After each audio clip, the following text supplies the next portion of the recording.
Hello guys, स्वागत है आपका ब्लेज टेक के एक ब्रांड न्यू वीडियो में। और आज की वीडियो होने वाली है ऑल अबाउट रैम, जो आपकी सिस्टम की मेमोरी होती है। आज हम सब डिस्कस करने वाले हैं कि उसका रोल क्या होता है, आपको कैसे अपनी मेमोरी डिसाइड करनी चाहिए, आपको कितनी मेमोरी के साथ जाना चाहिए, क्या क्लॉक स्पीड लेनी चाहिए और कितना पैसा खर्च करना चाहिए रैम पे। तो बिना किसी देरी के शुरू करते हैं आज की वीडियो इंट्रो के बाद।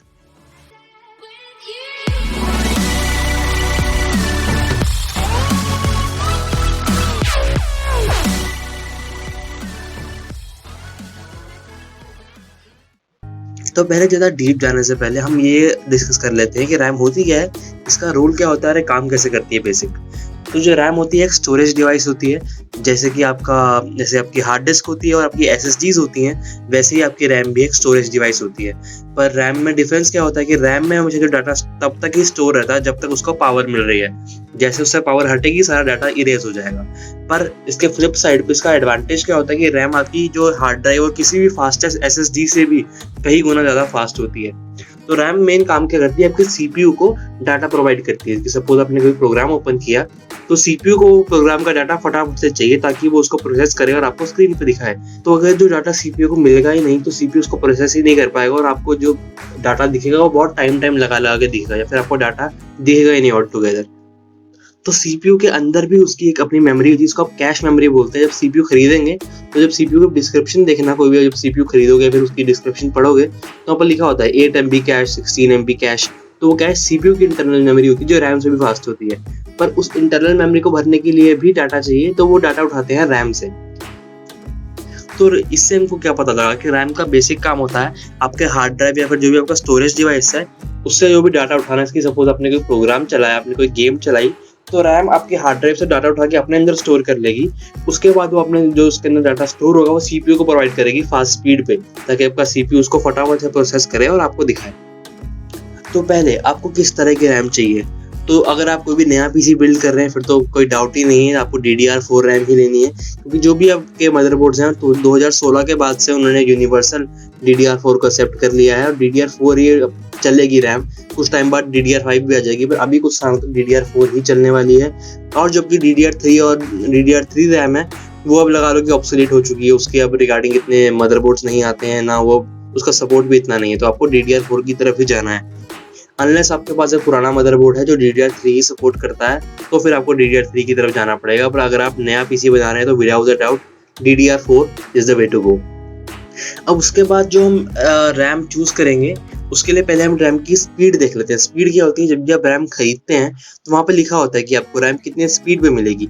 उसकी स्पीड क्या होगी, इसकी केबल लिखा होता है 2600 मेगाहर्ट्ज, 3000 मेगाहर्ट्ज या फिर 3200 मेगाहर्ट्ज। तो ये रैम की स्पीड होती है। तो आपको रैम की स्पीड कितनी चाहिए, तो अगर आप Ryzen 2 CPUs की तरफ जा रहे हैं तो आपको 3200 मेगाहर्ट्ज की रैम की तरफ जाना चाहिए। क्योंकि जो Ryzen CPUs हैं वो अभी भी, अब तो पहले से कम पर फिर भी अभी भी उनको ज़्यादा जो आपकी हायर मेमोरी स्पीड होती है उसकी वो एडवांटेज उठाते हैं। अगर आपको उसमें आप हायर स्पीड मेमोरी देंगे Ryzen को तो वो आपको की बेस्ट परफॉर्मेंस देगा। मतलब यहाँ तक कि अगर आप गेम्स में देखें आपको एक स्लो स्पीड मेमोरी और एक हाई स्पीड मेमोरी में क्या डिफरेंस मिलेगा, 5 से 10 आपके जो एवरेज FPS आपको डिफरेंस मिल जाएगा। अगर आप हायर अच्छी रैम लगाते हैं तो आपको अपनी गेम में 5 से 10 FPS का डिफरेंस मिलेगा और जो आपके रेंडरिंग टाइम्स होंगे वो कम हो जाएंगे। तो अगर आप Ryzen की तरफ जा रहे हैं तो आप 3200 मेगाहर्ट्ज वाली रैम की तरफ ही जाएं, आपको बेस्ट रहेगी।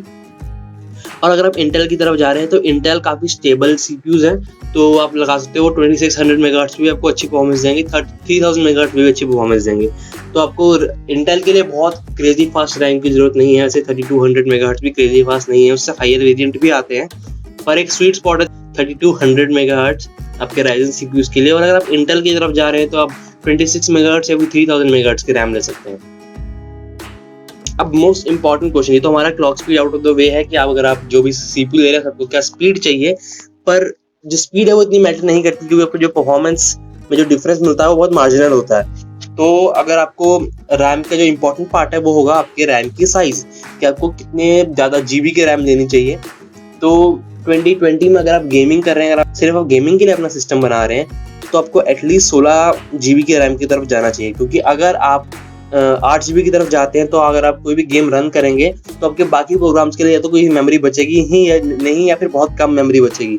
तो जिससे आपके बाकी प्रोग्राम्स, अगर आपने बैकग्राउंड पर डिस्कॉर्ड चलाया है, फिर कई बार आप आपने क्रोम खोल रखा है, आप साथ साथ में गेमिंग का कुछ ब्राउज कर रहे हैं, कुछ ढूंढ रहे हैं वेब पे गेम के रिलेटेड जो भी आप यूज करते हैं अदर सॉफ्टवेयर्स अपने गेम के साथ। सपोज आप स्ट्रीमिंग कर रहे हैं तो आप स्ट्रीम लैब्स आपने ओपन कर रखा है, बाकी आप कोई भी सॉफ्टवेयर बैकग्राउंड में ओपन किया, स्पॉटिफाई ओपन कर रखा है, तो उससे क्या होगा, अगर आप 8 GB रैम की तरफ जाएंगे तो आप कोई मल्टीटास्किंग नहीं कर पाएंगे।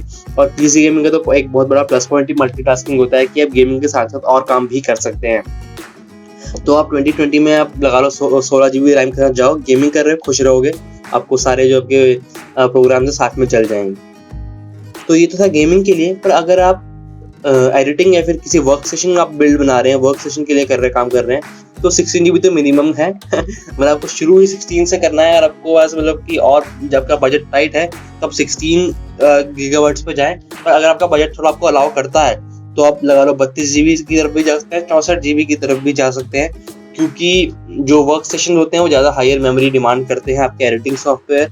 और आप जिसकी आप अगर आप ब्लेंडर पे ज़्यादा काम करते हैं, आप डाविंची कोड पे एडिटिंग करते हैं, आप प्रीमियर प्रो पे एडिटिंग करते हैं, तो जो आपका ज़्यादा मेमोरी होगी वो आपको बहुत बेनिफिट करने वाली है आपके कि डे टू डे परफॉर्मेंस में आपको, और आपका थोड़ा माइंड ईज में रहेगा आप काम करते वक्त। बाकी एक और चीज़ होती है जो बहुत लोगों को नहीं पता है कि जो आपकी रैम होती है आप सिंगल चैनल या फिर मल्टीपल चैनल में लगा सकते हैं। इसका मतलब क्या है, जब आपके मदरबोर्ड में रैम के या तो 2 स्लॉट्स होते हैं या 4 स्लॉट्स होते हैं, क्योंकि अगर आप गेमिंग अपना एवरेज मदरबोर्ड ले रहे हैं, अगर आप और हायर लेवल के मदरबोर्ड ले रहे हैं तो उनमें ज़्यादा स्लॉट्स भी होते हैं। तो मल्टीपल चैनल मेमोरी क्या होती है कि आप दोनों जो आपकी जितने, अगर आप 2 स्लॉट्स या फिर 4 स्लॉट्स या फिर आप ज़्यादा स्लॉट्स यूज़ कर रहे हैं, उससे क्या होता है, जब आपकी मेमोरी का बैंडविड्थ होता है वो डिवाइड हो जाता है। सपोज अगर आपने एक आपकी सिंगल अपना 16 GB की स्टिक लगा रखी है और आपने 2 8-8 GB की स्टिक लगा रखी है, दोनों आपको 16 GB मेमोरी रैम दे रहे हैं, पर दोनों में डिफरेंस क्या रहेगा, जो आपकी डुअल जिसमें आपने दो अपने स्टिक्स लगा रखी हैं 8-8 GB की,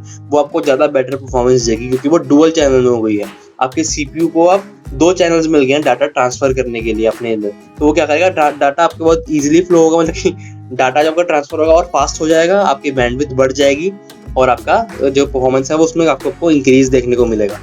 मल्टीपल चैनल की तरफ आप जा सकते हैं, आप डुअल चैनल जा सकते हैं, फिर आप क्वाड चैनल मेमोरी भी जा सकते हैं, सिंगल चैनल आप अवॉइड करें। और इसका और फायदा क्या होता है, अगर आपने 2 8-8 GB की स्टिक्स ली हैं 16 GB रैम के लिए, तो आपको सस्ती पड़ेंगी, क्योंकि एक आपकी जो ज़्यादा बड़ी स्टोरेज की जो की स्टिक होती है वो महंगी आती है। अगर आप 16 GB की एक स्टिक लें और 8-8 GB की 2 स्टिक लें, आपको 16 GB की स्टिक महंगी पड़ेगी, क्योंकि 16 GB की स्टिक महंगी होती है। और ऊपर से इसका एक और फायदा क्या रहेगा आपको, कि अगर सपोज आपने 2 डुअल चैनल किट लगा रखी है, अपने 8-8 की 2 हैं, तो आपकी एक 8 GB की खराब भी हो गई, अगर आपकी एक शॉर्ट भी हो गई, अगर किसी में कोई टेक्निकल इशू आ गया लगाते वक्त, तो आपका पीसी फिर भी ऑन होगा, चाहे वो सिर्फ 8 GB रैम पे चले, पर आपका पीसी फिर भी चलेगा।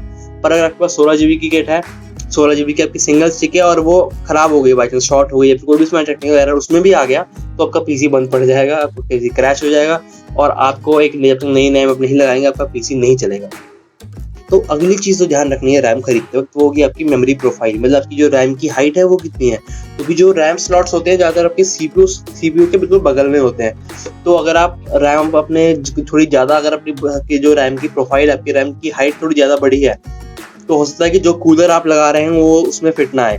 तो आप पहले अपने कूलर के हिसाब से अपनी मेमोरी प्रोफाइल को देखें, हम लो प्रोफाइल मेमोरी की तरफ जाएं, या फिर जैसे भी आपका डिमांड करता है, क्योंकि ऐसा ना हो कि आप बाद में सारा कंपोनेंट्स इकट्ठे कर लें और जब लगाएं तो वो फिट ना हो, या फिर आपको साइज का कोई फर्क पड़े, आपको स्पेस ना बन रही हो। तो आप पहले यूट्यूब पे सर्च कर लें, गूगल पे सर्च कर लें, आपको बहुत सारी मिल जाएंगे आपकी वीडियोस वगैरह रिसर्च करने को, कि आपका जो कूलर है वो उसको कितनी क्लियरेंस दे रहा है, फिर आपकी रैम की हाइट कितनी है, जो भी आप सब देख कर ही ने आपकी जो रैम की हाइट है वो इम्पोर्टेंट होती है।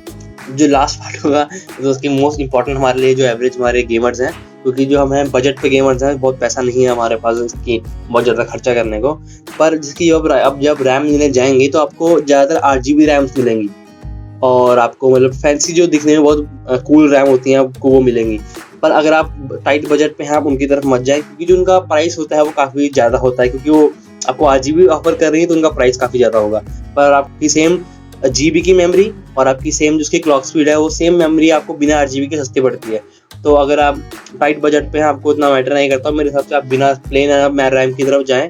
8 GB की इतनी ज़रूरत नहीं है, 8 GB की तरफ तभी जाएं आपको जब बहुत नीड हो कि आपको बिल्कुल चमक धमक लाइटें चाहिए अपने सिस्टम में, तभी आप 8 GB की तरफ जाएं, या फिर आपके पास पैसे हैं स्पेयर करने को तो आप 8 GB की तरफ जा सकते हैं। नहीं तो आप सिंपल प्लेन मेमोरी रैम आपका काम करवाएगी और आपको सस्ते पड़ेगी। बाकी जो आपका बचा पैसा होगा आप और कंपोनेंट्स में इन्वेस्ट कर सकते हैं। अपना ग्राफिक कार्ड में आप और पैसा लगा सकते हैं, आप अपने बाकी कंपोनेंट्स में और पैसा लगा सकते हैं। तो guys that was it for today. अगर आपको आज की वीडियो पसंद आई तो इस वीडियो को लाइक कर देना। तो लाइक और शेयर ठोक दीजिए, महाकाल का दबा के लाइक और शेयर ठोक दीजिए। 5000 लौटे दिख जाना चाहिए। ये 4000 के लिए मैं यहाँ पे नहीं खड़ा हूँ, पूरा साल मेहनत करता हूँ आपके लिए बेटा। ऐसा नहीं चलेगा, ऐसा नहीं चलेगा। लाइक ठोकी दबा के, चैनल को सब्सक्राइब कर देना। और नेक्स्ट वीडियो आने वाली है एक और पीसी कंपोनेंट में। ऐसे ही मैंने पूरी सीरीज बनाई है।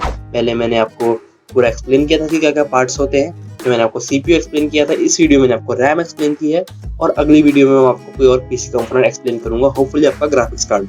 तो मिलते हैं अगली वीडियो में, तब तक के लिए goodbye. X gon' give it to ya. Wait for you to get it on your own. X gon' deliver to ya. Knock, knock, open up the